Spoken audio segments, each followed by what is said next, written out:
Hello and a very warm welcome everyone. It's Marta here. Welcome back. Today I'm coming with something special for you. This video is a part of the video collaboration between me and 3 other crafty friends. 4 days of celebration of the World Card Making Day, and we have 4 different surprises for you. Each single day we will be coming with a different freebie design, so I hope you will check all the links and the videos of my crafty friends, and please subscribe to all the channels just so you're not gonna be missing on that. Here I have this design, and I actually printed slightly larger. I upscale it to 150%. That way I have this extra large image of this pumpkin spice latte, because I wanted to use as my focal point. I've decided to place this element on this oval frame, and I'm just checking just so I know I have enough space on my card, so everything will be fitting nicely. Now I'm double checking the length and the width of this oval, and I am placing my craft color cardstock on the scoring board, and I am scoring it at 5 and 10 inches. So the size of my card will be 5 by 6.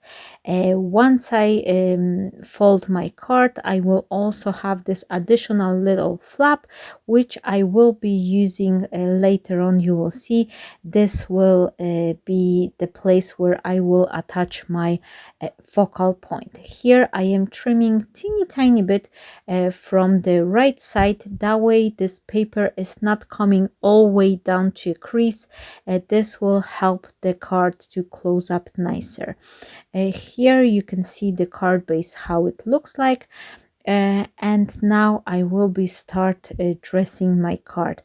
I'm using this beautiful dark brown color design, which is part of this freebie, and I think it's just looking such a nice for all the framing, and you know, this will be great for the masculine card as well. However, I want my card to be slightly lighter, so I am coming with additional piece of the paper, and this is actually the pearl paper.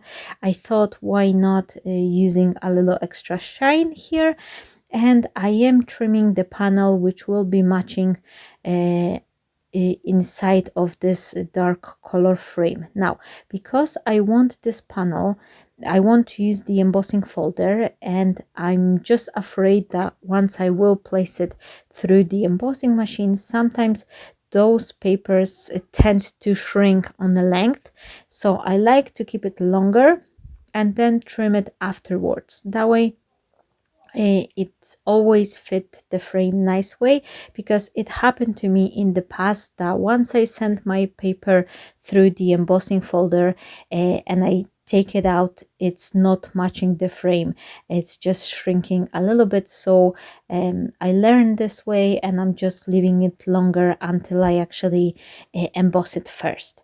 Here I am adding a little piece of the brown ink, and this is the brush corduroy, and got a red twig on the edge, just so I will create this kind of like a autumny vibe effect on the card.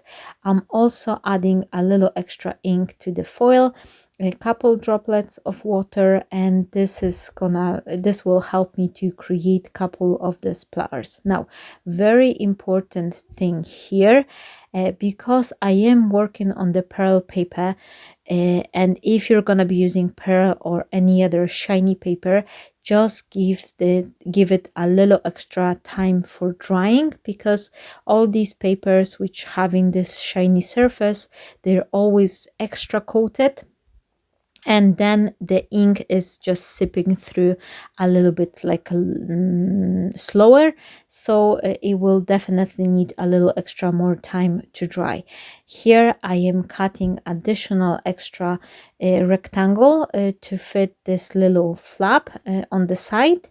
And later on, I think I've lost it somewhere because I was cutting another one, but it's just happening. Here you can see I'm double checking if my paper is dry, and then I want to cut this oval frame to fit on that panel. Now I want my frame to be from the same design paper.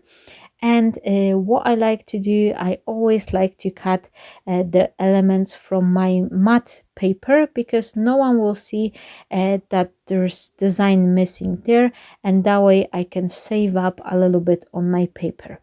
Now, because I want my frame to be a little bit more dimensional, I've decided to cut additional oval frame from the cardboard. I have very powerful die cutting machine. I'm actually using Gemini, but I've switched the plates from another machine, and it's just working magic that it's cutting even through the cardboard. But if you don't have possibility to cut from the cardboard, you can always cut 2 or 3 frames from the same cardstock and layer them up, or use the kids fun foam for the similar effect. Now here I had this idea in my head to use the fabric. I thought a little piece of the fabric will give it a little extra warmth. However, once I color and cut this piece of the fabric, I thought there's no way I could attach the elements to the fabric, because the glue and everything will be oozing out from underneath. So I've decided to use the piece of the additional, like an oval shape from the same pearly paper, and then I will place the fabric on top. However, once I did that, I've changed my mind again, and I've decided I'm gonna add the fabric only to the bottom part of this oval shape. And later on you will see that once I will be decorating my card, I actually cover it up entirely. And someone can say like, oh Marta, why did you add the fabric in the first place? I never know where I will go exactly with my design. I have this rough idea what effect I'm going for, but sometimes once you create the card, you decide that, oh, you wanted to adhere something on the left side, and you end up adhering it to the right, or something else. This is just, you know, handmade. It's live creation process I'm always sharing with you. And sometimes I'm thinking like, oh, this is gonna be looking good, and later on I'm just covering it up or changing my mind a little bit. Here I didn't plan to cover this fabric, but now if I would do this card back again, I know I would skip it because it's not gonna be visible anyway. This is just a couple words I just wanted to say, just in case someone will wonder why I adhere it there in the first place. So here I am adding this brown frame first. Well, this matte layer, it's not a frame, it's just aperture is cut because I use it for the frame.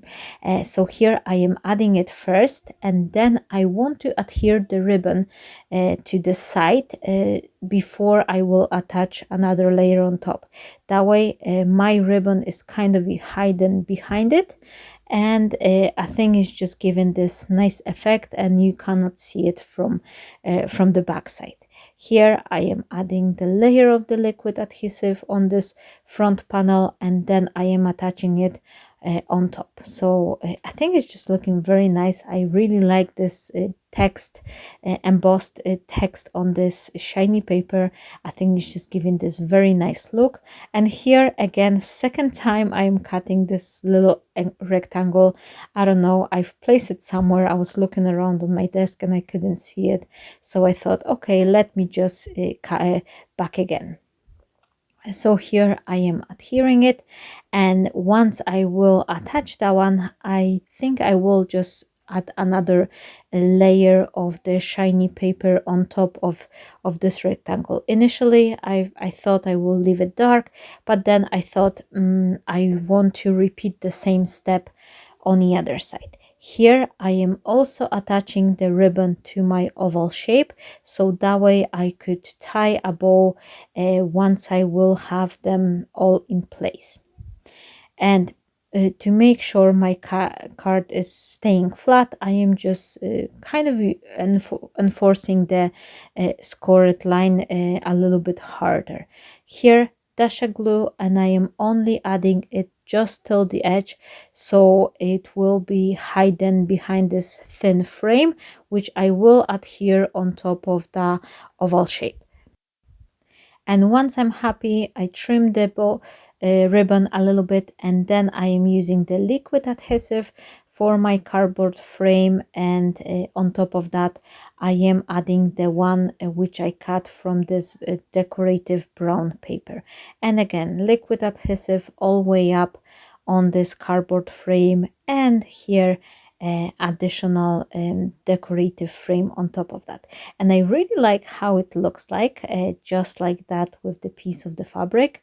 But later on, as I'm saying, once I start adhering all the ephemera elements, it's just happen I cover up this fabric. Here for this little panel, I am repeating the exact same step as from the other one. I think is just make the whole thing looks up really nice, matching up. Now for the inside portion of my card, I cut myself 3 panels, 2 larger and the smaller one for the flap. And again, I am repeating the exactly same steps using the brush corduroy ink firstly, and then I add a couple of the stamp splatters, and I'm using guttered twig on the edges just so they could have this nice framing. Now here I moved this paper too fast, and as you can see here, I have this blob of the brown ink on this little flap. If it happened to you, don't panic. We are having this kind of like a mixed media vibe look. It's a lot of splatters and even like, you know, coloring, so no one will see that there is a smudge here. Just grab some random stamp with text or any like busy design and just stamp it randomly on the edges. That way you can disguise all the imperfection, and this only adds the character to your handmade card. Now another thing which I like here, I am working on a craft color cardstock, so when I have a little extra glue oozing out and a dash of the ink has smeared on this craft color cardstock, it's not as much visible. It's actually not visible at all. But if I would be working on the white card base, I would definitely be in trouble to have this like a smear of the brown ink there. So here I really like use the craft color cardstock, and I'm not surprised at all that many of the crafty friends who are working with mixed media effects, they always tend to use like either black, navy, or craft color cardstock as the card bases, because they are way more forgiving for that. Here I am attaching this little extra panel to the side, and because I try to emboss the design on the same side, they just matching up perfectly. Here is a little trick how to decide where to add your glue. I temporarily attach the strip of the card to the front panel, and that way I could kind of have this little pencil mark on the back sides, which serves me as a guide to add the hot glue. That way no glue is coming out from behind the flap. It's just something which is very handy and helpful if you have some half of the shape, if you're planning to adhere half of the shape to your card. Here I am tying a bow. I'm just trimming the edges a little bit so they're not too long, and then I'm kind of directing it so it will go other way round, and the way I like it. And I think it's just adding this extra decorative element, and it also served me as a closure. Here I'm starting adding my decorative elements, and this little image like this pumpkin spice latte, I think you could stay on its own, just like that, with the company of this fabric. But I really like those elements, all these gorgeous leaves and pumpkins Monica has designed it, and I just wanted to show you all of them. That's why I've started adding them, and then I accidentally cover up the fabric. Here I am twirling the edges of this banner and then curving up the center part as well. This will give it this nice dimension, and I really like how this card is turning out even without these extra decorative ephemera bits. It would be just looking great as it is.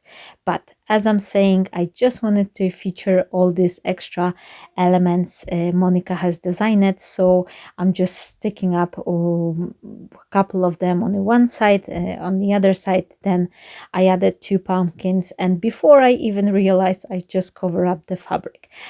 Let me know what you think about this card, if you like it, or let me know what kind of cards are you gonna be making for the World Card Making Day. Are you planning to celebrate it some way, or anyway, are you doing some card swaps with your friends, things like that? I love to hear what will be your perfect card making day. Here I'm opening up the card, and I also decide to create a couple extra bits of you know, some decoration on the inside. And once I was adhering those 2 latte and this little teacup composition, I thought this will be a great space for adding the gift card. I didn't have any gift card on hand, so I quickly checked the sizing on the internet, and I just cut myself little extra templates so I could use it up instead of a gift card. And then I am only adding the hot glue to the bottom part of this card. On the other edge, I've decided to kind of disguise this joining area, and I'm adding little extra composition to the right side as well. Couple of the leaves, pumpkins, and those little coffee beans, which are super cute. And this card will be perfect for any coffee or tea lover. You can add additional, like a gift card here, or like a coffee voucher. That will be a great way to use it up. My card is coming almost till the end. I hope you enjoy it. Let me know what you think about this. Let me know if you've seen all the other crafty friend videos as well. I'm definitely encouraging you to check Monica, Crafting with Quilling Lady, another Monica, Paper Mona, and Create from Katarina channel as well. All of us will be coming 4 days in a row. So every single day you will get a free design plus 4 different inspiration with the design. I hope you enjoy it. I hope this sparks some joy, and you will decide to create the card like that for yourself or for your crafty friend. And of course, don't forget to subscribe, like, say hi in a comment. This is always a huge support for all of our work. Stay blessed, my friends. I'm wishing you all a fabulous day. Crafty hugs, and bye bye.